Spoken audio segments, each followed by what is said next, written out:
Hi everyone, I'm Jody. Welcome to my channel and welcome to my birthday week.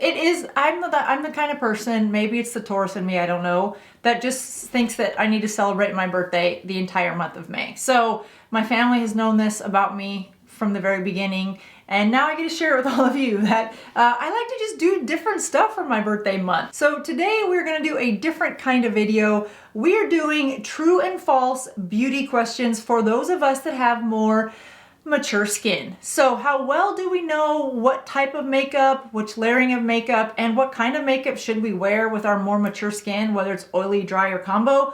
I'm going to walk you through a fun way to learn, and they're true or false, so you have a 50-50 shot of getting them. Before we get into it, I want to remind you that you can join the channel down below, and you don't want to miss out on our members only live streams. I had so much fun at last week's live stream. I hope you guys did as well. For those of you that are not members, you can hit that join button down below, and I look forward to seeing more of you join next month. I wanted to do the membership so that I have an additional opportunity to create content and spend time with all of you. So thanks again for joining. It was a lot of fun. So if you're ready to test your beauty knowledge, let's get into it. All right, the first one, true or false? Using a matte foundation is always the best choice for mature skin to minimize the appearance of pores. I don't have a timer, but I do have the lights so that we know if this is true or false. And this one, for those of you that guessed false, you are correct. Matte foundations can actually accentuate the look of fine lines and wrinkles on more mature skin. You typically want to find a more hydrating formula, foundation, CC cream, BB cream, tinted moisturizer, and one with a luminous or natural glow finish so that your skin looks its best version of itself and not older, drier, cakier, which mine does sometimes when I go too thick on the matte foundation. There are days that I like a matte look, but it's becoming more and more seldom. If I do use a matte foundation, my favorite one is the one by Dior Forever, which I highlighted in my foundations video. I'll link that one at the end of this video if you haven't seen it.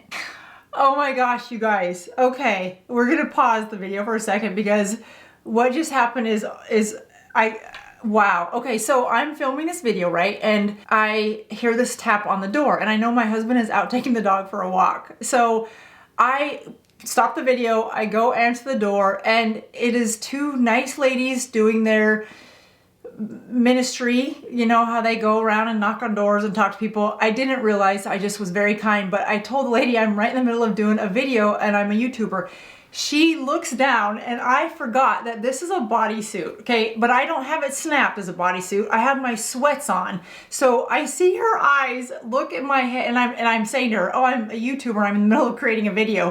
And I see her eyes glance down and glance back up and she goes, oh, okay. And she walked away. This is what she saw. I have my sweatpants on, but it's a bodysuit. I don't have it snapped. It looks like this. It's hanging just like that. She's out in her car right now praying for me. I really feel the need to like explain the kind of videos that I do, but I can't because I see her driving down the driveway. Oh my gosh, so embarrassed.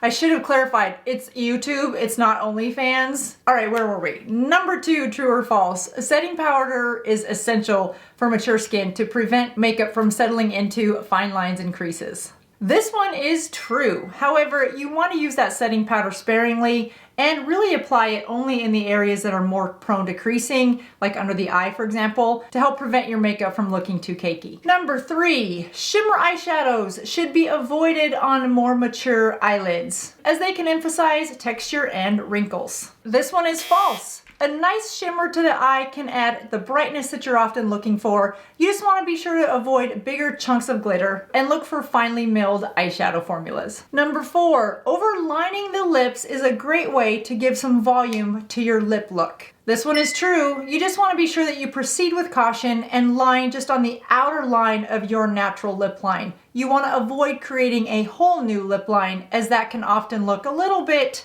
dare I say, I've done it, clowny. Number 5, cream blushes are often better for mature skin because they offer a more dewy, natural look to the skin. This one is true. You've heard me talk about this one a lot. Some of my favorite cream blushes, by the way, well, let's talk about why it's true. It's true because cream blushes blend more flawlessly into mature skin, allowing you to blend through wrinkles and dry patches. And a cream blush often gives you a little bit more of that glow from within or from underneath the cheek versus a heavier, more thick color to your cheeks. Some of my favorite favorite cream blushes, I love the e.l.f. cream blushes.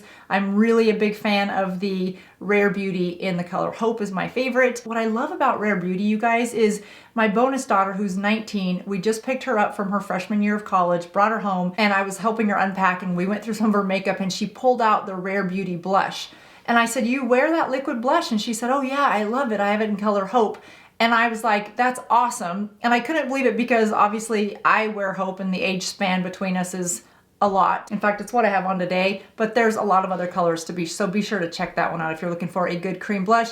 Again, if it's a little bit out of your price range, then check out the ones from e.l.f. Well, we're 5 questions in. How are you doing on these? Are you winning? Are you winning? Because the opposite of winning is losing. So let's not keep score.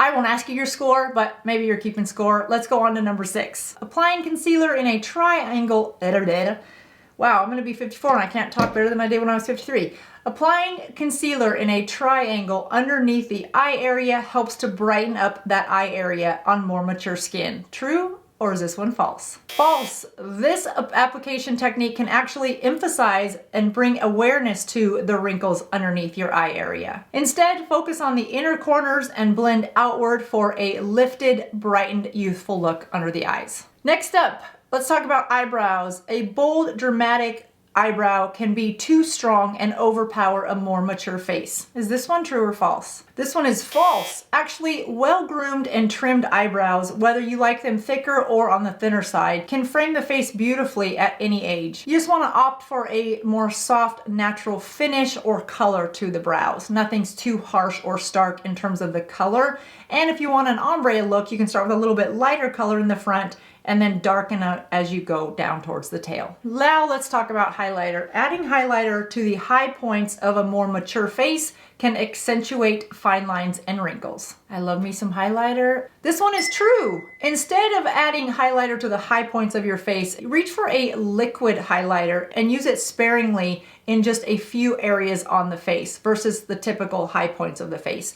For me, I like to put just a little bit of highlighter on the upper part of my blush, but I leave the bottom part of my blush without highlighter. So I just get a little bit of a glimpse across that cheek. Because it's liquid, I just put one dot right on the high point of my cheek and blend it in an upward motion. Next up, let's talk about setting spray. Setting spray is really unnecessary for more mature skin as it can make your makeup appear more cakey. Is this one true or false? This one is false. Applying the right type of setting spray, and by right type I mean if you've got dry skin, you want to avoid a setting spray that has alcohol in it, so reach for one that's alcohol free. I like the one by Makeup Forever. The right type of setting spray can not only help your makeup last longer, but it can help the products melt into your skin for a more natural, less applied or layered look to your makeup. Next up, let's talk about lip primer. Applying a lip primer before lipstick can help prevent your lipstick from feathering or bleeding out of your lip line area. True or false? This one's true. Lip primers can provide a smooth canvas for your lipstick application and helps prevent the color from migrating into the fine lines around your mouth area. Tightlining the waterline area on more mature eyes can help give the appearance of smaller, more closed-in eyes. This one is definitely true. To make your eyes appear more wide open, more awake, and more bright, then you want to opt for a light color to tightline in your waterline with. Nude for your skin shade is always a safe bet. Here's one just in time for summer.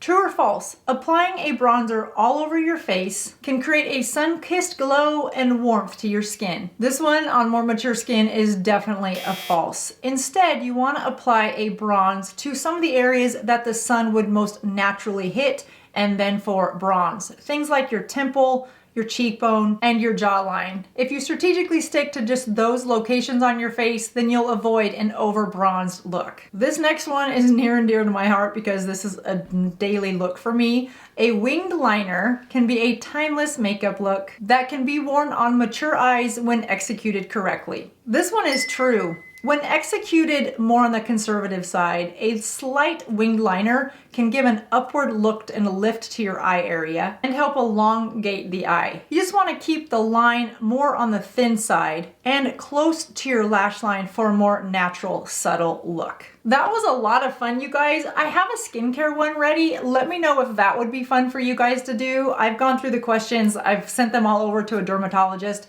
just to double check my fact checking, because I apparently have a PhD in Google searches lately. But especially with skincare, I want to make sure that the information is accurate. So I have that. I'm compiling it. If you guys want to see it, let me know. If not, we'll ditch it. There's a lot of video ideas that don't actually make it to production. And so let me know if the true and false or beauty quiz on skincare is one that you guys want to see. And don't forget that this week I am going to do Friday Face Off, and we're talking about new setting powder for under the eyes. There's a new one out by Patrick Starr that many makeup artists, including Marlena Stahl, have talked about that they really like it. So we are going to Friday Face Off it with one of my other beloved under eye setting powders, and we'll see which one holds up best. Until then, have a great week, and I will see you soon. Thanks for watching. Bye-bye.